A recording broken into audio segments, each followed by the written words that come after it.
there, in this video, I'll give you a quick guide on how you can add an MX records in Namecheap.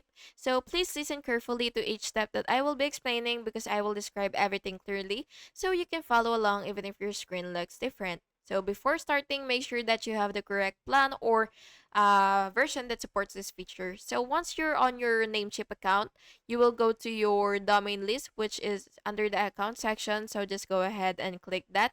And by the way, you have to make sure that you already have your domains. And then here, you should see a manage option. So what you will have to do is click that. And then you will click advanced DNS. And then you will scroll to mail settings. And then you will just have to add new record.